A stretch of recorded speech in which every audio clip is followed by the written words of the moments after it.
don't like about this is we all have to be the same height. I can't be taller than you guys. Keegan, normal. What? Eric, give the spiel No, and let me do my thing. no. Look, now we're at a basketball game together. How about we go normal, like a normal thing? Just go back to the thing it was Okay, I'm before. going back. I'm going back. Jeez, you're no Okay. fun at all. Hey, Brian. All right. Hey, Brian. Hey, how's it going? Cool. Good. How are you? Good. I'm doing fantastic. I'm doing great. It's very funny. You sent me your message, and I got that right after my plane ride from New York Comic Con. So now I'm back. I'm here with my three sons. This is E1, E2, and then we have E3. These are my boys. I love them. They're mine. So how's it going? Good. Are you good to go? Are you? I'm ready to run. Okay. So Okay. We're joined by Dewayne, another how's it artist. going? What's up? And tonight we're doing. Eric, do you want to explain the segment? Okay. So we're doing this thing where one of us is going to argue why a specific character, famous character, is the worst character ever, and one is the best character ever. So I'm going to be in for the argument for the best. So we are both going to start off doing an opening argument, talking about an overflow. And then afterwards, we're going to talk about the powers, the history, and the personality of the character. And we're going to ask you as our guests to either A, if you ever want to get involved and say, like, that's a great idea, or add something, please do so. Do not feel ashamed to interrupt us. And then B, also be the judges. So if you guys already have preconceived notions, push into that. So we're going to be talking about Superman. So if you already hate Superman, please push into that. If you already love Superman, that's with me. I'm even more happy than push into that. Okay. And so, Awesome. So that's what we're going to do. So we're trying this out. This is the first time we're ever doing it. So if you like it, let us know. If you don't like Inspired by Brian Judge production, which we already read on stream. Yes. Oh, I'm going to start the recording. Mm-hmm. Okay. Okay.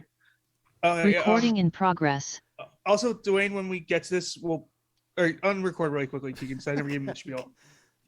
Recording stopped. Dewayne, if there's anything you don't want us to talk about when we get to your actual interview, please let us know right away or now.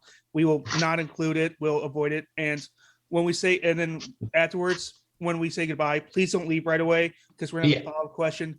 Pretty much the same exact thing, which is, if there's anything you talked about there that you don't like, you don't want to include, let us know. We will edit it out. Do you just have Gotcha. ETs in front of you? Gotcha. That's so funny. Yeah, no, these are my boys. I love my boys. Okay, cool. Cool. Safety net. Yeah. So that's what it is. Recording in progress. So we're joined by Dewayne, our guest for this episode, and by Brian Judge, aka Karen Judge, who is whose name. These are my boys, by the way. I love them. These are my boys. They're here. He's so in referring case to you have any three questions. ETs that he brought from New York Comic Con. I should say if I may that this is literally right after I got off my plane from New York Comic Con. So I'm very tired. I'm really protective of my boys. I love my boys. Great. So that's where I'm at. The more deliriously tired you are for this podcast, the better, I say. Yeah. Fantastic. Yeah. That's why we do it so late and on a school night. Of course, we also ask for any acid-based field trips that we join you on them. Yeah. Whenever you do them from now on. It's mandatory. Yep. It's mandatory. We will be your sober and non-sober drivers. Yes. All right. So we're doing a new game on Dumb Comic Creators. We've got some guests with us. In the spirit of creating comic books and like making stuff up and indie comic, being pro indie comic, we're going after the big ones, Marvel, DC characters, and we're gonna argue about why they are the best character of all time or the worst character of all time. And if you are on the best, don't tell us, okay? We just make it a secret. Let the audience, let our listeners discover who it is. If you're on the worst, everyone is coming into this as they're the worst character of all time, okay? Like, let our listeners assume all of us are the worst, but if you're secretly a best person, don't be scared, but yeah, we're gonna know, but like, don't tell us ahead of time, okay? So we're going into this hating unless you're a best person and you're like the secret best person. For today's argument, I will be taking the role of best person, but our guests will be the ones. Best. What about secret best person? Do you not understand? It's already off the run out. It doesn't work that way. They have to know that someone's for it and someone's against it. Why do they have to know? I think it'll be very clear. Because it'll be very clear when I say, quote, Superman's the best character. It's not a very hidden secret. When the first lines out of my mouth will be, Superman is the best character. I think that is like the worst ruined. secret in the world. I think it's all ruined. That's like saying, like, everyone already knows. It's like saying a magician goes like, hey, I'm going to hide this card in my sleeve. That's where you can find it. What it did, found your card. Is this your card? On my side, is it gave you an out. You didn't have to stick to one side. No. Okay. I think you have to stick to one side, and I will stick to that side. Superman is the worst character. We're starting. Superman is the worst character of all time. He can't die. He's impenetrable, and he's a very, very boring person. Can I say something in regards to that? Yes, definitely jump in. This is again more of like my philosophy of storytelling, and I want to say this, that a character that we often view things through a very sort of singular lens, and the type of stories that we like, generally speaking, that influences the type of stories that or the way that we view future stories. So, for instance, your first point about Superman not being able to die, I've never understood that as a point, just because you don't really read a story to say, man, I can't wait until Batman dies, or like, I can't wait until the Flash. Like realistically, on top of that, it's like, we know these characters are never going to die, just like how E.T. can't die. Because really, what's important, all right, is that E.T. is a story about a boy and an alien. Now, and it's really hard. It's about divorce. It's about Steven Spielberg talking about these things. But really, though, in E.T. does die. Okay, now is that important? I mean, the story, I don't fucking know what my point is. But the main thing is, though, is that E.T. can't die either. He comes back to life immediately. So what do they do? They clap one moment when he's about to die, though. It's an important moment because it's not about whether or not he lives or dies. It's about his connection with Alien. Okay. And that's what's important is how these characters are used in context. Superman is intentionally supposed to be an almighty figure because he represents the best of us and the idea. Okay, Dwayne, Dwayne, do you have an opening statement? No, I agree with what he's saying. It's just the way Superman is told. He's literally like a beacon of hope and just a character that people just get behind. Like E.T. Yeah. And furthermore, he was the original superhero character. Before that, there was nothing. He was the first. So E.T. was the first. I mean, he came down. He's the last of his kind. Okay, all right. Hold on. Anything. Picture in your mind. Okay, you have infinite strength. You can fly through the air. You can stop speeding bullets. People often mistake you for birds, planes, before they know it's you. Like, they're like, oh, what? Oh, it's you. Hi.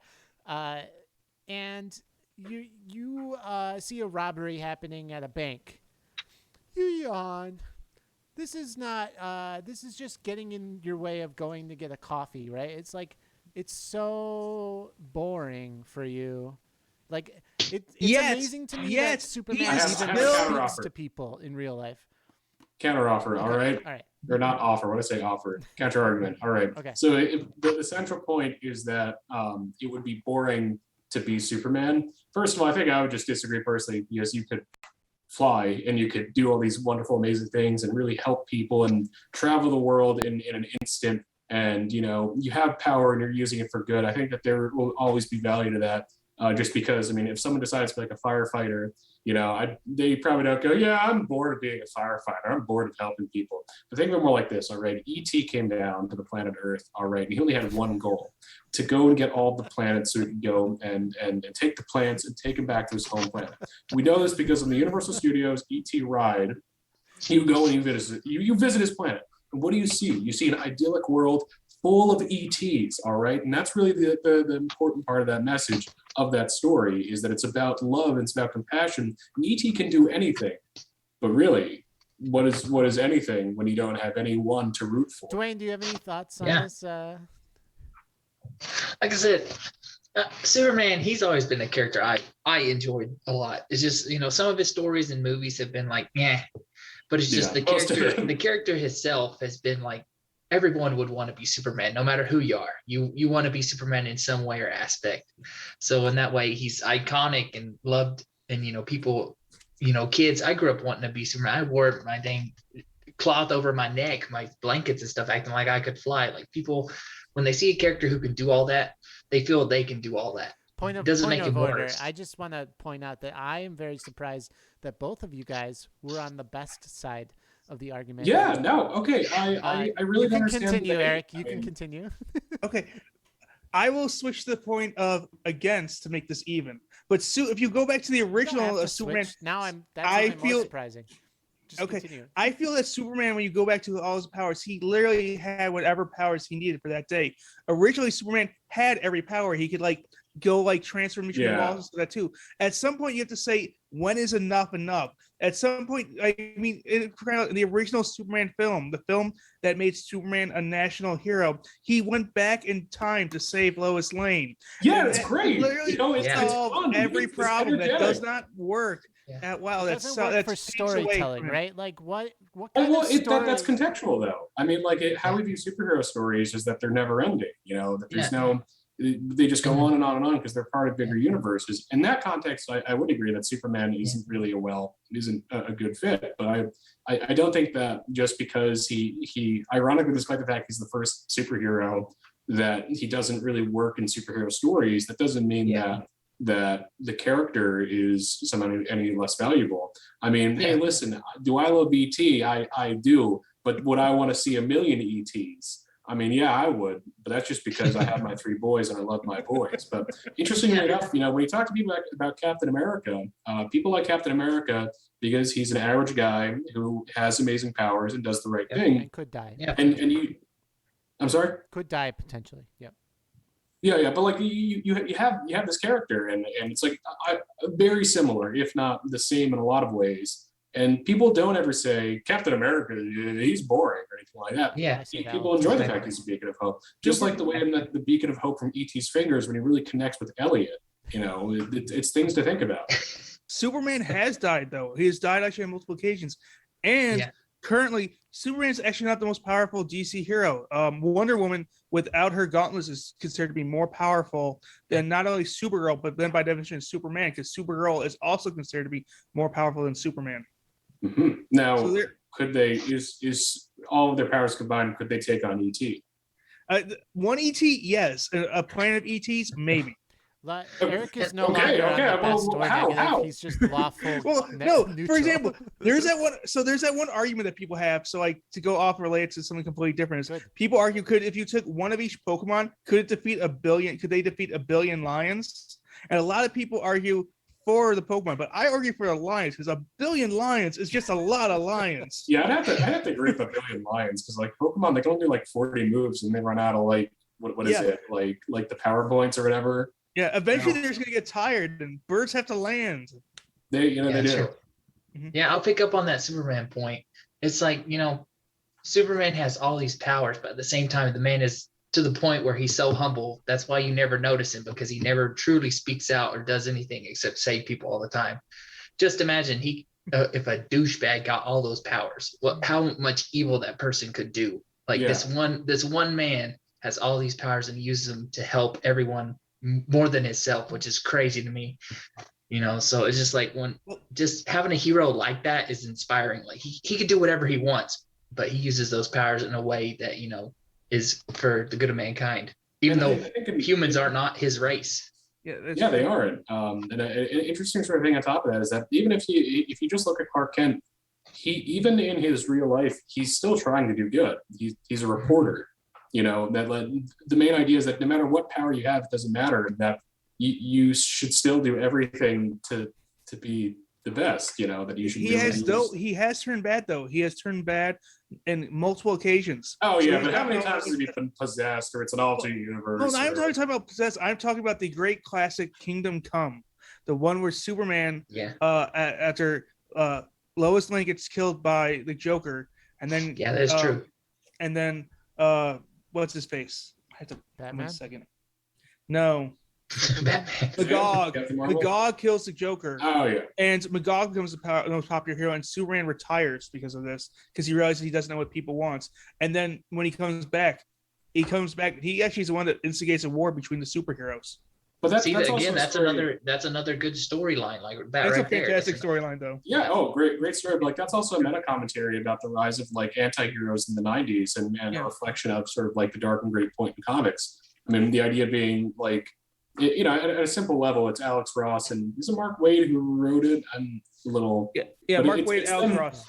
Yeah, but it's like a lot of that story is about them being like very bitter and say like, oh, you know, Kyle Rayner can go fuck himself, and you know, I liked it when I had my superheroes, and I mean, it's a wonderful story, and I'm really not doing it justice, but I think that a lot of that story is the meta commentary about like, you know, truth, justice, American ways. That's something we really need, and you know, when you really think about it, it has a lot in common with a movie called E.T., directed by Steven Spielberg. All right, you have this idea about these characters who are at a loss in their life. They don't really bring it up mainly, but you know, Elliot has lost his dad. Clearly, it's a story about divorce. Steven Spielberg admits this, and really, you have to unpack it, just like you have to unpack Kingdom Come. Yeah. Well, you know, I've learned a lot today. You guys are. Thank you so much for joining us on this panel. Wait, we have to ask special guests. Do you vote Superman best or worst? We just have to answer that too, and then we can hear whether or not ET is the best or the worst afterwards, because we know that's going to happen no matter what. Yeah. Am I the special guest or is he? Brian? Both of you. Yeah, you're both. Okay. You're both special Dwayne, to us. Dwayne, would you please go first, if you don't mind? Do you vote Superman best or Superman worst? Oh, it depends. But like when you have Superman as one of the first, you know, superheroes to come out, I would say that alone makes him the best, like hands down. You know, you got to start somewhere in stories, and when Superman was the first guy to come out, you know, as a superhero, it inspired so many. So of course, you know, you got to give him the best. Brian? I'm gonna have to say Superman is the best, just because I mean it's sort of the reason why I like Star Trek is this idea of optimism, of, you know, it doesn't matter how cynical the world is, that deep down, you know, that there can be people who are truly good and truly just try to be good people, not for anything in return, but you know, because it's just the right thing to do. And I mean, when he gets on that bicycle and then they put out the finger and then they're riding over the moon, it really makes feel like that ET is a big. Ironically enough, I fucking hate ET. I'm scared shitless of ET. So this is like my worst nightmare. So like unironically, I have like nightmares about ET. I don't know why I have these. It's actually a scary kids show if you ever watch it. Like You've it's made really a scary. Very horrible mistake. Yes. Okay. Eric, you want to go? Okay, I vote best because I think that again, best. You just went back. I wanted to go back and forth because you were abandoned. I felt bad for you, but I still say he's the best. I think because like he's able to adapt to the times, he's able to keep on going, and they even did a series like where like he fights where like they have the old version who fights the new version, because the original version saw everything in black and white. Then as times changed, he saw things in gray, and they adjusted that. They talked about it, and then that's also why we had Superboy Prime, who is one of the best villains of all time, pop up because of that as well. So I'm going to say best. Keegan? Y'all are crazy, okay? Because just because a character came first or is very optimistic, or I don't know what you just said, Eric. I wasn't listening. Doesn't mean that they're the best character to read. I mean, you open. I don't know. I feel like you're making a good argument. Hey, you all got to talk. Yeah. I'm sorry. Just because I mean, like, you open a Superman comic, there's no stakes. You know, by the end of the Superman comic, he will be exactly where he started, and it's, you know, like at least in any other superhero comic, I have a slight doubt as to whether that person will still be there at the end of it. And to me, that is the tension that holds all story together. That is what storytelling is about, is tension of like, will the person succeed or not? If you walk into a Superman comic. It's literally there's Spot, see Spot run, good boy Spot. That is every single Superman comic. And that's why he's the worst. Optimism is great, and honestly, the scene where E.T. grabs that little vocal thing and he's like, E.T. phone home. Yes, that gets me every time. I have to be honest. I mean, I just love that scene. And the Reese's Pieces, every time I watch that movie, I just have to have Reese's Pieces. It's so good. It's very yummy. So yes. And Well, hey, at least we can agree on what's really important. you know what's weird is like that first where they're first like using the Reese's, they don't look like Reese's. They're like they're strange looking. Did they use Skittles, do you think? I know that's like the famous thing is that they approached like M&Ms for like the branding. They used Reese's peanut butter cups. I think it was like the what? No, they didn't. It was Reese's peanut butter cups. Reese's Pieces, Eric. Yeah, it's Reese's Pieces. Yeah, Reese's Pieces, whatever. I'm just saying like for the production, like there's this point where he's like sliding it, and it looks like this unnatural Reese's Piece. That might be the case. Yeah. I know that like the famous thing is that like they came to M&M and said like you should pay us, and then they were like, no, we're not going to pay you. And then they went to Reese's Pieces and they said you should pay us. This would be great advertising. And they were like, yes, I agree, Steven Spielberg. And then it was the most successful movie when it came out. Great advertising because I literally buy Reese's Pieces every time. I also like they had to work the factories 24 hours a day because of that. They're like, yeah, we went into production overdrive because of how popular it was. Because people were just going out and buying it, demanding more. Man, I love Reese's Pieces. And what's Same. more, you Love can them. save. Just kidding. Anyway, guys, The thank you so perfect time much. for an ad read. What? Never mind. Sorry. Thank you so much, Brian. Yeah, thank you, Dwayne, Brian. please stay on. Thank you, We will Dewayne. actually interview you now when you're ready. Yeah, and this has been a very successful first edition of Is That Character the Best or Worst? I think that name is pending, but yeah, Yeah. I had fun. Yeah. All right. Recording stopped. Okay. Awesome. Well, I hope that I was good because I'm very tired right now and I really want to go to bed. No, Brian, that was Thank you. hilarious. Thank you so much. That was hilarious. No, Right. yeah, Thank you so much. really. I really don't know why I have these. I spent like $60 trying to get them. I'm addicted to crane games. Oh, cool. So Yeah, I'm gonna get Zomic. Are there any available? they are going. I have to deal with like my contributors. I still have some people who haven't gotten their copies. Okay. Once I get like those contributors out of the way, then I'm gonna have the book for sale. And at that point, I'll make sure to have a copy for you. Oh, okay. So- Okay. Because I want to plug it. Should I plug it? Yeah, I really appreciate On that. here. Okay. Okay. Yeah, I can do that. Yeah. All right, we'll plug it at the end, Eric. Don't forget. All right. Well, Thanks, Brian. Thank you so much. great. See ya. See ya. Hey, man. Okay. right. We have to Okay. record our intro Uh-huh. because we did not know that you were going to be here. Yep. Um, Just kind of quick spiel again. Anything you don't want us to include, please let us know now. Yeah. We're going to talk about your comic. Is that okay? Yeah, that's cool. Yeah. Okay. no We're problem at also then also what else is it? We're gonna introduce ourselves. It may sound like we hate each other. We don't. It's just kind of how we are. Yeah. We're gonna throw you. Do you prefer to go by Dewayne or do you prefer to go by? Let me pull up your pen name. I'm sorry. Let's go. I'll let you guys know how to say it. It's Ride a Show. Ride a show. Ride a Okay. show. Which Yeah. do you You prefer can to just go say by? Dwayne. Yeah, Dwayne's fine. Okay. That's fine. Okay, I just wanted to. That's what I want to ask. Okay. Yeah, I appreciate it. Yeah, and then so we'll do it again when we say goodbye. Please don't leave right away. Yeah, because yeah, we yeah. have the follow-up questions and other stuff too. Before we start, Also, you're doing Blood Sable, right? Yeah, Liar, is already done, and Okay. John from Psycho Comic Art is helping me put together Blood Sable right now. So Yeah, okay. yeah, yeah, he was talking about it so much. He was super excited for it because it Yeah. does sound like a really really cool concept. Yeah. So Yeah. Yeah, we're excited for it. yeah, Cool. Liar. Great. okay, yeah, and then again, also if I'm looking to the right, that's not us ignoring you. That's me looking at your comic. I just want to Yeah. make sure. Yeah, I just want to make sure you're not like, wow, this guy's a real dick. He's just like not even paying attention. To me. no, you're it's good, me. man. You're It's good. me looking at your work because it's a good comic. I really liked it, and so I was really excited to be able to read it. Yeah.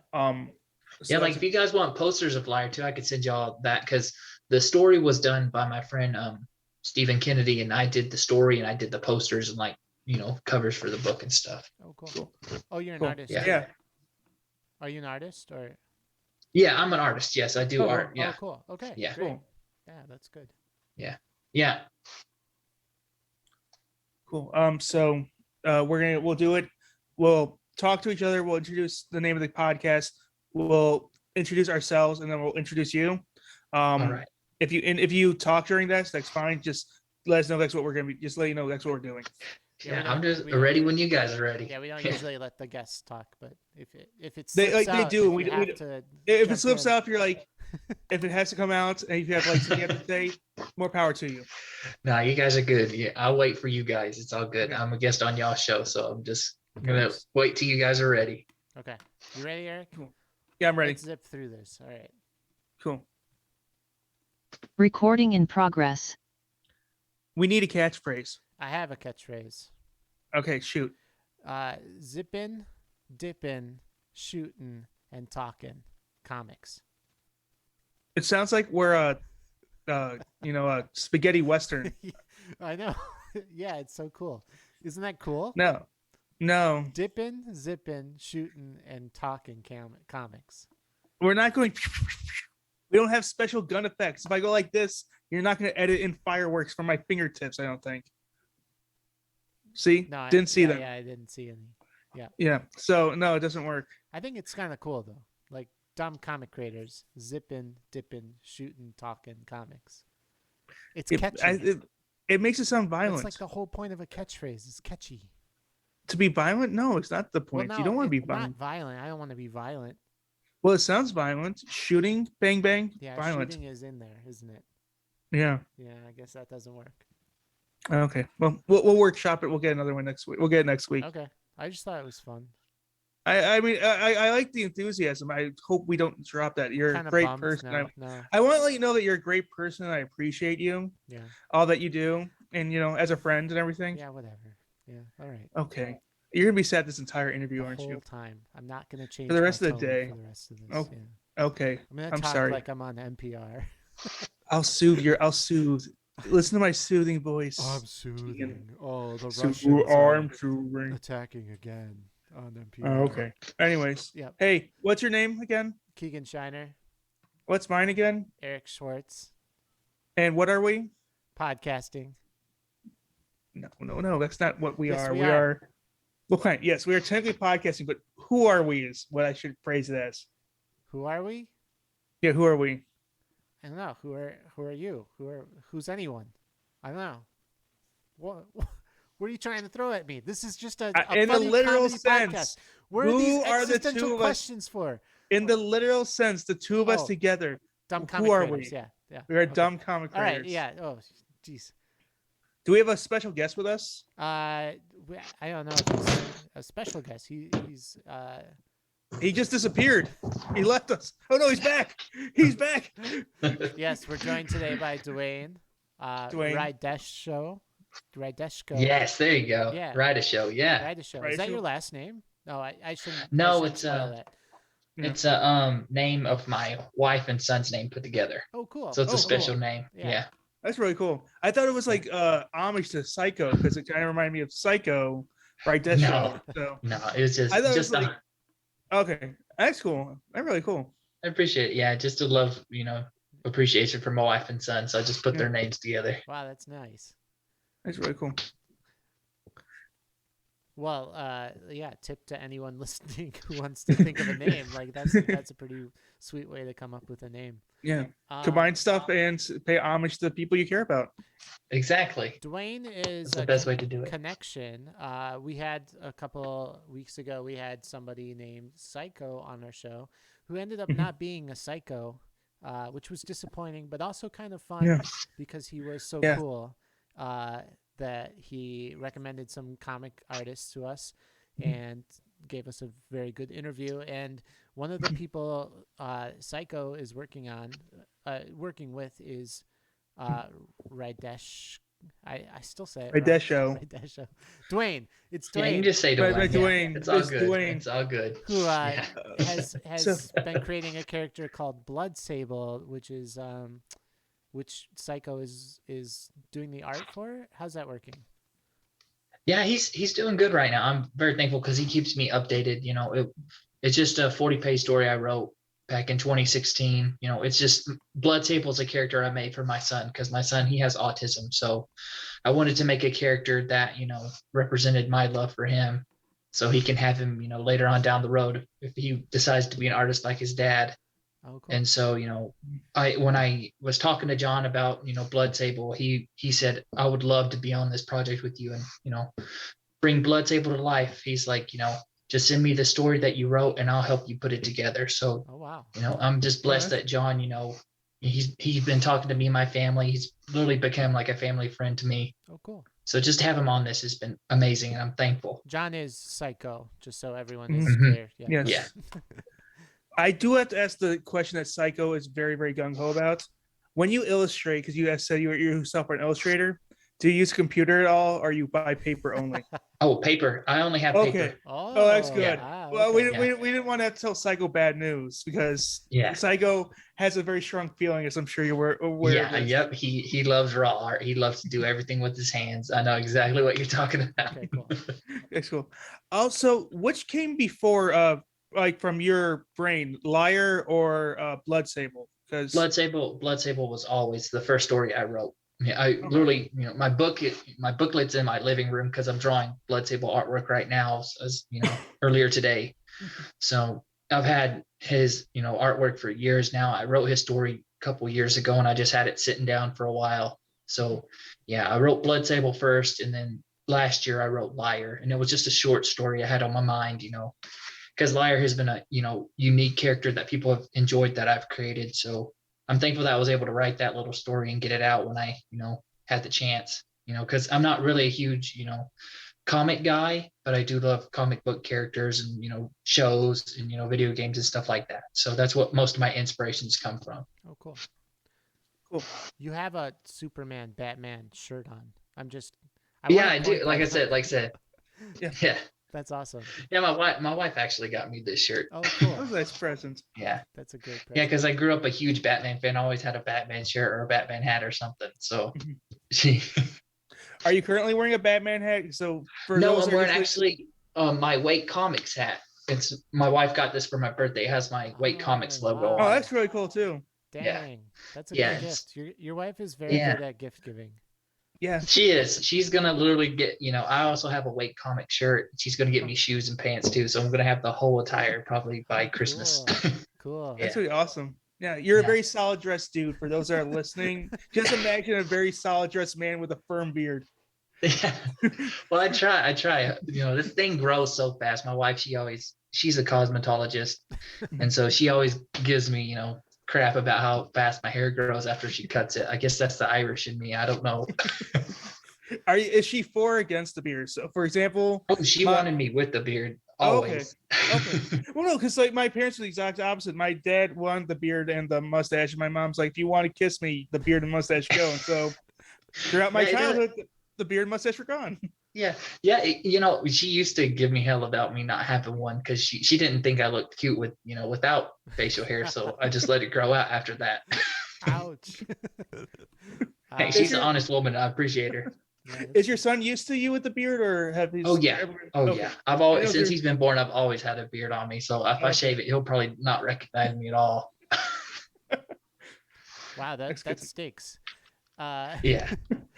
So don't shave it. It's long story short. Yeah, but like I said, he has autism, so he has these cues, like he's able to go and stuff like this. He has his own little things that I know we can do like he does. So he might, know dad if I do like a little noise or something that he's normal to. Oh, cool. That's amazing. Yeah. Let's switch back to Liar, which is the comic that we read before the interview, and like your newer comic. Is that?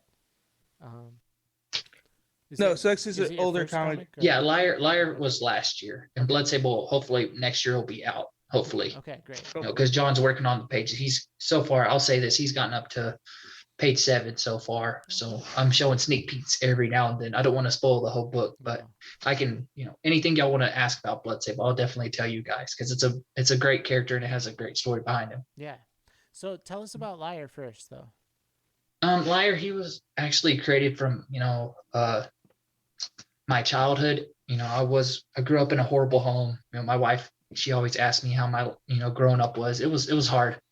Yeah, I would, I played football to, suppress all the anger I had. You know, living poor, didn't have a pot to piss in pretty much. So, my father was an alcoholic. I didn't really have a mom growing up. So Liar was just a character I created from like all that hate and anger and stuff. So that's how he came to be.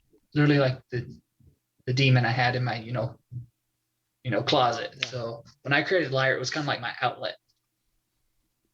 Wow. So, when I made that little story, I was very thankful that, I had the time just to write out that little story and, create Maggie, have my, feelings of how she reacts in the story, of kind of like my life a little bit. Yeah. So that's how Liar was created, just as an outlet for the pain I had inside.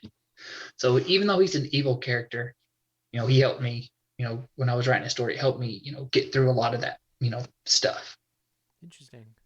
You're able to express your emotions, your life in a creative way, which is by definition like the greatest artistry there is. So it gives us, Keegan will know better to speak about this than I, but a true artist is able to take something and transcend it into something that people love to read. So thank you.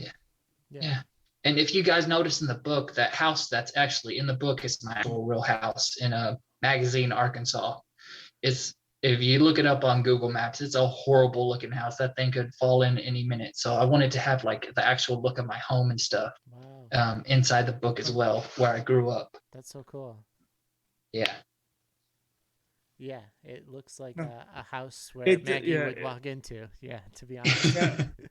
The outside on page 3, I believe it is. Like it does not. It looks like if you gave it a good kick, it would be a good pile of rubble. Oh yeah. It was held up by literally like bricks. If you see some of those trailers that are sitting on bricks, that's how that house was. You get to kick a brick and it fall through. It was a horrible home. It was horrible. Yeah. And my room was in the attic, which is where Liar lives. Yeah. And my mattress was on the floor of the attic. So, when it got hot, I was always sweaty. So I really never slept up there. I always slept in the living room. So yeah. Maggie, poor Maggie, she goes through hell in that whole story. But, it's just like, I'm thankful I made that little character too for that story, just to, even though it's a Liar story, I still want people to see what the things Maggie was going through in that book too. Yeah. Yeah. If we get too personal, I don't want to this. Oh, you're good. You're good. Okay. I have no problem answering questions. The story with the not to spoil, but the story with the brother, did that happen to you as well? And was that part of the inspiration? No, my brothers are all alive, thank goodness. It's just for the story alone, Okay. But and then also, so again, the person that is Liar is your dad in this, and pretty much, yeah. And so that's just kind of the person he transformed into, I assume, when he drank. Yes, he was. Yeah. It was a pretty hard time. Like, but my wife asked me all the time, like, how'd you get through it? And it's just like, I had this self-determination to be better than my, upbringing. So, I was able to go. About your son, I already know that's true. Yeah. I was able to move out of Arkansas. I went to college I went to a junior college. I went to, historically Black college in Little Rock. I played football for 2 years at a junior college, and then I moved to Oklahoma, and I met my wife at CNA school, and we had a kid, and things happen in life that you can't change, and I'm thankful of the journey I'm on. Because if I change anything that happened in my past, I wouldn't be here. Right. So I mean, all the pain was worth it, because I some days are better than others, but I'm thankful where I'm at now. Yeah, I think anyone who's gone through some SHIIT, I don't know why I spelled it. Because it's like I wanted that. Yeah, I wanted that story to be, when I wrote Blood Sable too, I wanted it to be, an uplifting story, because Liar's more of a dark, type of story, but Blood Sable is more of a what would a father do for his son, and just an uplifting story of a dad who'll do anything, whatever it takes to make sure he gets his son back, and to do what it takes, whatever power he has, he's going to use it no matter what to make sure his son is safe. Wow, that's cool. It's really cool. Yeah. So like you see in the end of Liar, you see like the, kind of showing Blood Sable like fan art. I'm thankful, for the fan art in that book too, at the end that shows a bunch of fan art, because I wanted it to be Liar and then Blood Sable and then other characters that I have in my lineup after that. So I just wanted Liar to be a little short story, and then I could go do my other big stories I had written up. Yeah. Is Liar the antagonist to Blood Sable, or like? No, okay. Sorrow Sword. For Blood Sable, I already had his antagonist and all his villains when I made him too back in 2016. I already had his bad guys. Okay. So Liar, he's just his own entity. Okay. And so he may be, a villain for one of my other characters down the line, but I really wanted to just stand out on his own for his first story. Cool. How did your family react to when Liar came out? Because you said your wife was already saying, how do you go through this? I mean, how'd you do this? Because this is you expressing yourself. Was she like proud, sad, or everything? She hates the character, but she was very proud that I was able to write the story and get it out to people. Because even though I put it on Kickstarter and it failed, I was still able to, I'm still able to get it out to people to this day. A year later, people still ask me if I have a comic for it, if I have any work that, they can have. So I'm very thankful that people still want to read that little story and just, get to know that character. Yeah. Yeah, I don't think Kickstarter measures success at all. So no, yeah, it's like how much family and friends can you twist an arm? Yeah, sometimes. Yeah, that usually what it seems to be. It's like, hey, do I know people that are willing to cough up the dough for me, or do I not? Yeah. Let's talk. But like the thing is, just me, my wife, and my son. And she has her dad and her sister, so I don't mostly talk to my family anymore. So I just have them. I'm happy with my little small group of people. Yeah. Let's talk about the art. Did you draw this book? The book was actually drawn by an acquaintance of mine, Stephen Kennedy. He goes by Sleek Designs 87 on IG. He actually did all the in art, stuff. Okay. I made the covers and stuff, the alternate covers for the book. He made the original covers, but I made other posters and cards and stuff for the book. So, I wrote the story. So he just was, he wrote, he read the story that I made, and he wanted to help me bring that story to life, because we talked about it for a little while, because I loved Stephen Kennedy's work. And I was like, hey man, can we do something? I have this story. Would you like to read it and tell me how, you feel about it? And so we got to know each other, for a couple months. And then he finally, had time and said he would love to draw the story that I had. Okay. So I was very thankful that he put in the time to want to do that too. And I'm just very thankful, that, I had him come in and do it. We don't talk much anymore, but I'm still very thankful for what he did for me. Yeah, that's great. And yeah. Did you guys talk about the character designs? We talked about how Maggie would look and stuff, because I really didn't have a concept artwork of her yet. Okay. And so I told him, if he just made a concept and just talked to me about it, we would look at it together, because I told him what I wanted her to look like, and he came up with the look of her. Okay. And I was happy with how she looked, because I didn't, I wanted Liar to be the more represented in the book. So it didn't matter to me what Maggie would look like. She was just a substantial character, because in the book it doesn't end for good for anybody. So no. I wanted to make sure that Liar was the main focus of the book. I see. Okay. Yeah. Yeah, because I just so found in the color so interesting with her, like the pink shoes and everything. Yeah. Yeah. My wife loves pink, so she wanted to make sure the character had some cool pink on her too.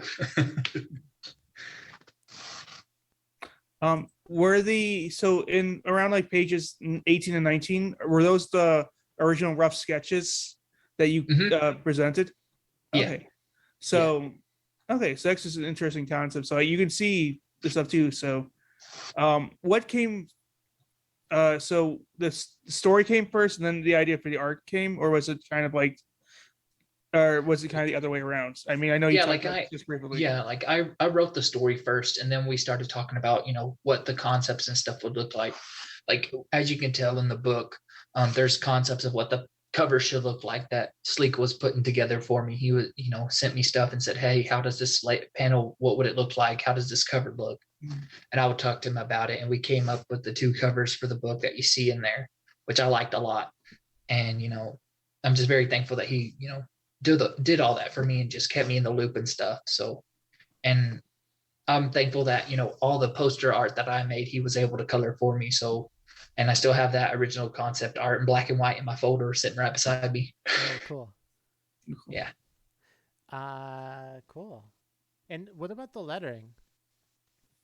The lettering for the book was also Sleek as well. He did a great job. Yeah. Yeah. Because I showed him what kind of lettering I did for Liar, and he tried to make it the same way, my traditional art, and tried to do it in his own style. Oh, cool. Yeah. Yeah. Yeah, I thought it was very expressive. Yeah, because I wanted Liar to just be like his lettering, just to be kind of killer. What was that? What's that word? What's that kind of like bloody, jarry, gory looking? Yeah. Yeah. I wanted it just to be kind of just horror. I just wanted him to be just literally a character. When you looked at his name, you knew there's nothing good about it. Yeah, for sure. Yep, it's very scary. Freaked me out. Well, thank you. That's what I was trying to go for the character. Nice. So I'm thankful that you did a good job. Think that. Yep. Yeah, it definitely was a scary thing to be reading. Let's talk a little bit about Blood Sable. Oh yes, let's go. Tell us about the character, as if we didn't know. Yeah, Blood Sable was originally, like I said, made for my son years ago. And the first concept art I made, I actually was looking at this old Wildcat character called Backlash. And I liked the way his style and his suit looked. So I wanted to try to carry that into my own, character of Blood Sable. So the first design I made of Blood Sable, he has when he forms, after the parasite is inside his body, his mask kind of does this little connection, like a puzzle piece. Okay. So I would try to go for that. And, my wife colored it, because she wanted to try to help me put that character together. So I told her she could color the hair. And so after a while, I kept doing a lot of concepts. I also did a version of him in red and green. I did a version of him in gray and blue. And just I kept on and kept on and kept on.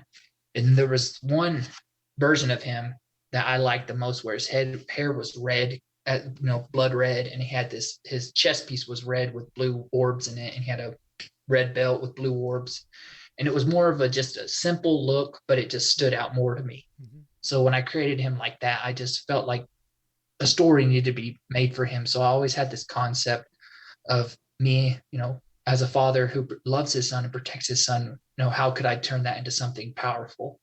And so I wrote the story, 40 pages, and I just kept writing and kept writing and kept writing. And then I literally went over the story like 3 or 4 times. I edited it, and just was like, when I got to the final, 40 pages after everything, I was like, this is the story. This is it. This is how it's going to end for the first one. Cause I have a plan to do a 4 comic story arc for him, how beginning and ending. Oh, cool. So that's how it came to life, just as my love letter to my son, cause he was always my hero when he was born. So I just wanted to make a character that represented him, with his autism. I just wanted him to know that he's still my hero, and he's not different and not less to me.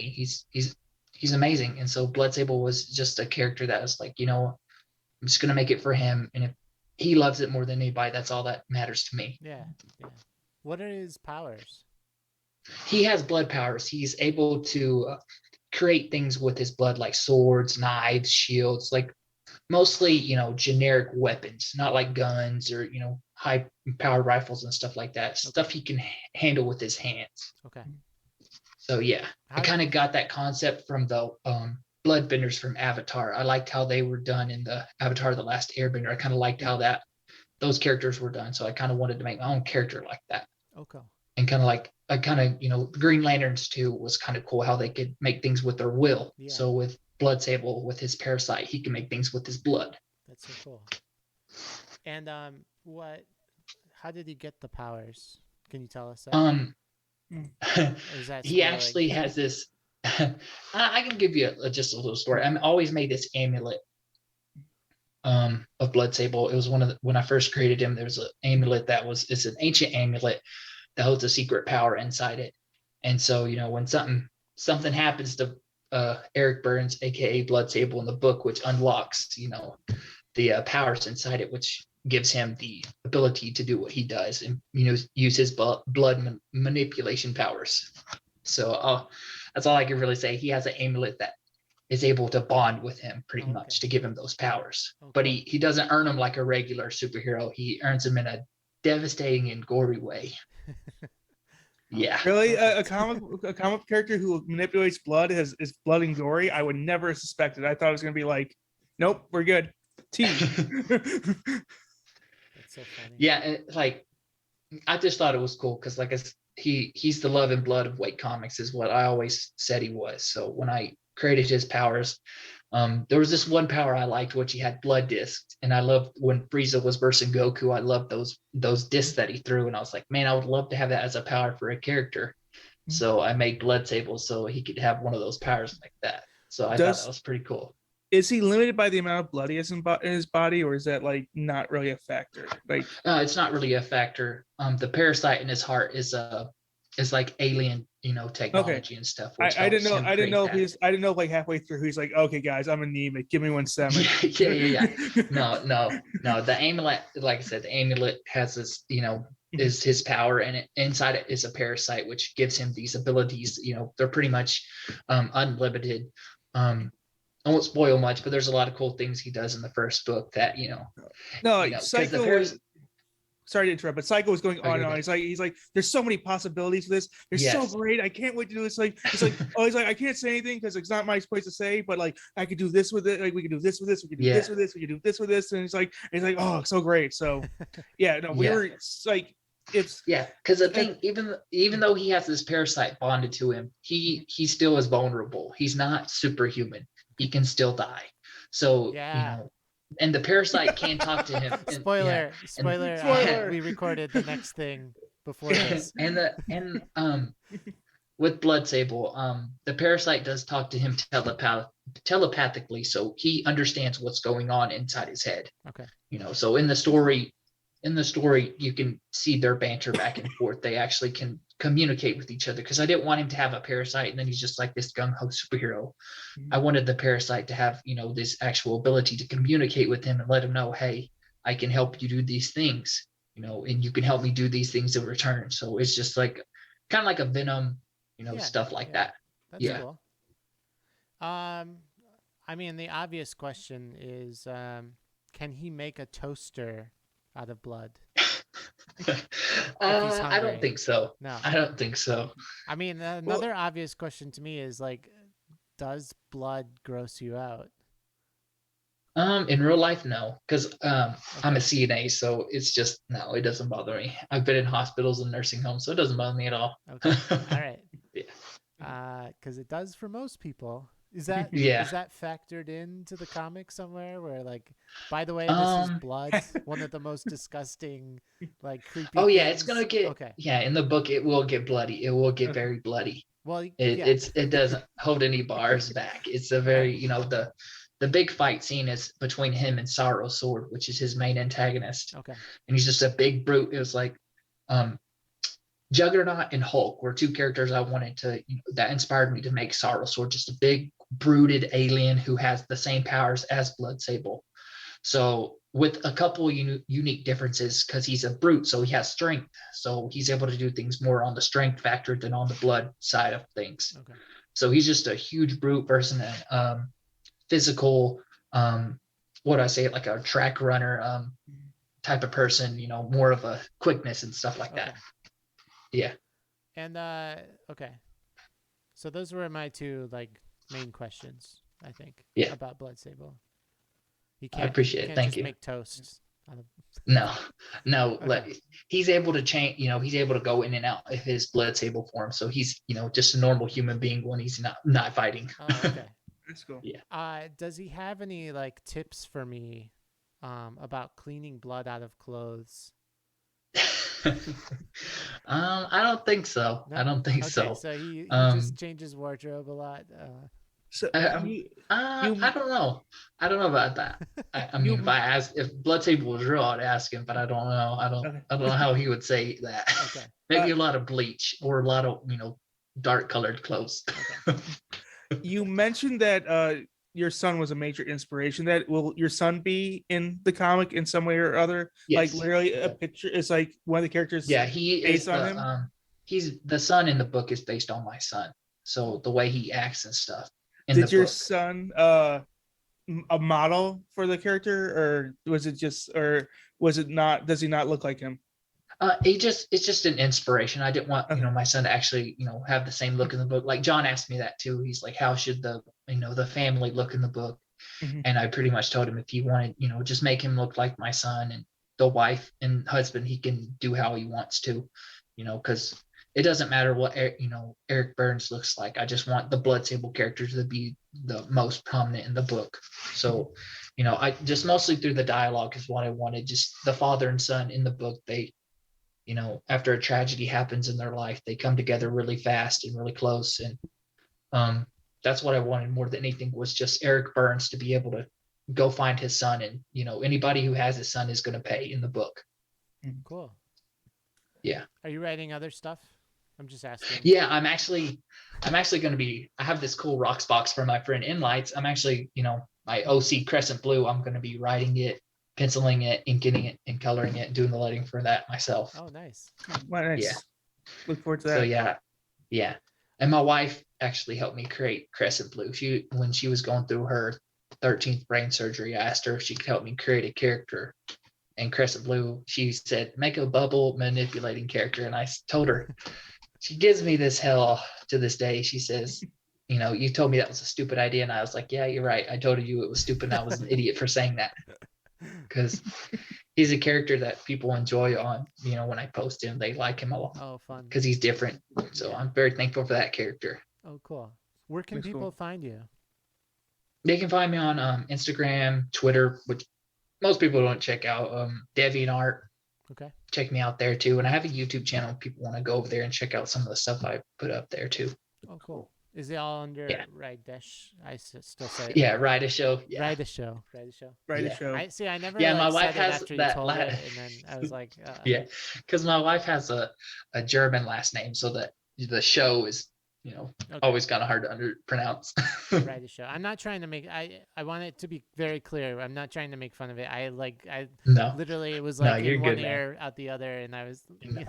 You're good. I appreciate it. Yeah, Yeah. it's all good. Okay. Cool. But Yeah, if you say it a few times, you'll be like, okay, it sounds like Ride a yeah, Show. No, so Ride I a see, show, now right I can there. say Yeah. it fine. Ride a show. Yeah. Ride a show. Yeah. Ride a show. Ride a show. Ride a show. Yeah. Yeah. It's actually kind of fun. It's like Matthew McConaughey. Ride a show. Ride Yeah. a show. Ride a show. Sounds like Exactly. something you'd say. Exactly. Yeah. Yeah. Cool. Dwayne, hey, this has been really fun. Thank you so much.